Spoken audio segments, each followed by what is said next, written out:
lipas ng panahon, marami nang nagbago sa ating lipunan. Kasabay ng mabilis na pag-unlad ng mga bagay dito sa mundo ay ang pagbabago ng mga nakasanayan nating mga Pilipino. Ngunit patuloy pa rin dumadaloy sa ating puso't isipan ang mga turo na natutunan natin mula pagkabata at atin pa rin ginagawa sa kasalukuyan. Mga nakaugalian, tradisyon at pamana na dadalhin natin hanggang sa pagtanda. Lumipas man ang ilang dekada, patuloy pa ring nakatatak sa ating puso at memorya ang tanda ng ating pagiging Pilipino. Ito ay ang ating mga natatanging karakter na patuloy na dadaloy sa kahit anong henerasyon. Isang pamana na kailanman ay hindi mananakaw ng kahit na sino. Isang kayamanan na hindi mababayaran ng kahit gaano karaming salapi dahil ito ay sadyang natatangi. Ang mga kaugalian at tradisyon ng isang Pilipino ay tatatak sa kahit na sino, banyaga man o hindi. Narito ako ngayon sa Mendoza Park, bayan ng Puerto Princesa City, hindi para makisabay sa ingay ng mga sasakyan, kundi para makinig sa tinig ng mga kapwa ko Pilipino patungkol sa kanilang mga saloobin at kuro-kuro sa pag-uugali at mga tradisyon bilang isang Pilipino. Ako si Bea Erica Sibay at ito ang Tinig Malawen. Ako po si Marvin Ian Kahilo. I am Professor Winifreda Lumugdang from the Department of Laboratory Senior High School.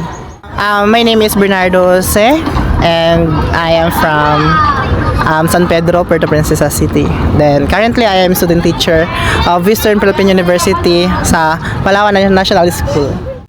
Elmer Tabangay, Barangay Model.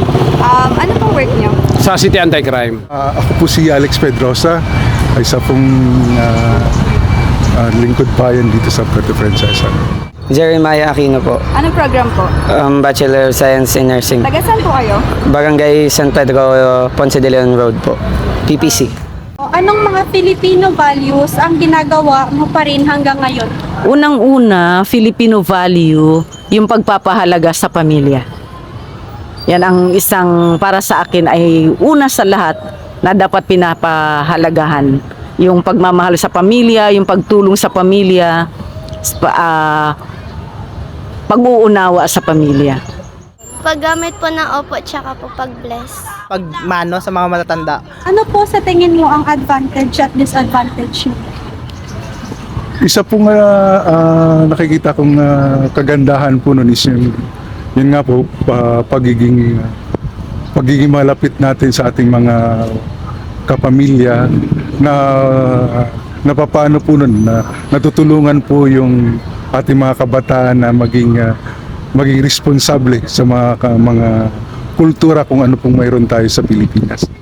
Yung advantage noon is napapakita natin sa mga matatanda na halimbawa pag nakasalubong tayo or mga kamag-anak natin is nagmamano tayo. Pero yung disadvantage noon is feeling natin parang nakakahiya na siya, di ba? Parang napaka-late mo na sa era natin na bakit pa ako nagamano? Pero usually dapat yun talaga yung sinusunod natin. Siyempre, once na nagsabi ka lang po at po, makikita na kabataan yun, hindi gagayahin nila. So, kapag nakita nila, alam na ng mga kabataan na yung pagsasabi ng po at po is the way na yung show ng respect. Disadvantage, tingin ko yung pagsasabi ng po at po, tingin ko walang disadvantage yun. Parang more on advantage siya sa akin. Kapag sinabing Pilipino, anong unang pumapasok sa isip? Una, yung pag-uugali ng Pinoy. Yung medyo hindi siya magandang mga attitude, di ba? Gawa ng mga sa oras pa lang, hindi na nagiging tama ang oras, lalo na sa pagpasok sa trabaho. Siyempre, hospitality, once na may nagpunta sa atin dito na ibang or foreign, di ba? Parang in-encourage natin sila or gawin mo to, gawin mo yan. So, yun lang. Resilient. Ang mga Pinoy kasi kahit na ano ang dumating, bumagyo, taghirap, kayang-kaya niyang tumayo, kayang-kaya niyang harapin ang mga pagsubok dahil sa katangian na yun, yung pagiging resilient niya.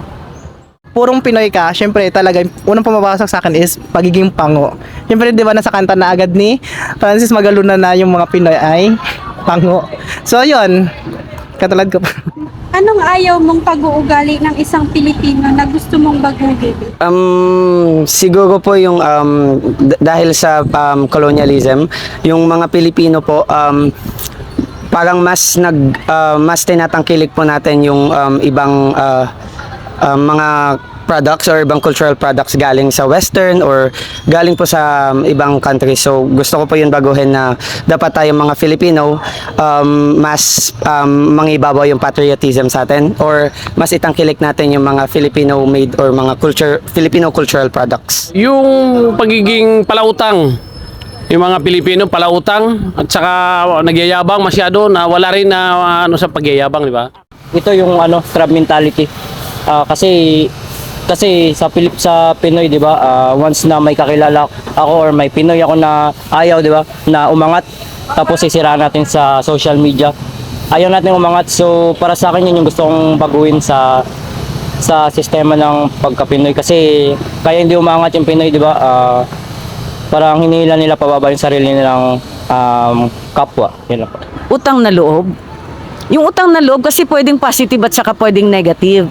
Kaya lang pag dumating na doon sa sobrang paniningil ng, alam mo yung halimbawa natulungan ka, tapos sa bandang huli, parang lagi na lang na walang utang na loob, kailangan magbayad ka ng utang na loob, na hindi na siya nagiging maganda. Kaya sana, kung hindi man siya mabago, lubusan, doon lang lagi sa positive na, okay, magbabayad tayo, magpapakita tayo ng utang na loob, pero sana hindi yung nag-i-expect ang nakatulong ng sobra-sobra sa kanyang natulungan.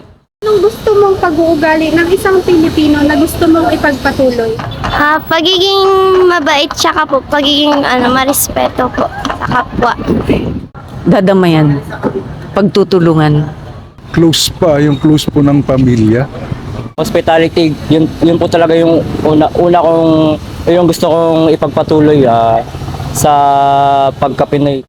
Siguro po pinaka-common na is yung resiliency ng mga Pilipino kasi compared to other countries, mas nakikita yung pagiging resilient ng mga Pinoy in terms of yun nga, kapag may mga challenges tayo when we're facing any challenges, hindi tayo easily nagsasuccumb dun sa challenges instead we choose to be optimistic and find ways para ma-overcome yung challenges na yun. And isa pa sa tradition siguro, gusto ko ma-instill pa din yung bayanihan since sobrang parang mark na siya ng mga Filipinos yung pagiging helpful natin sa kapwa natin Filipino. So para sa kanya yung mga gusto kong values na ma-instill pa din sa atin.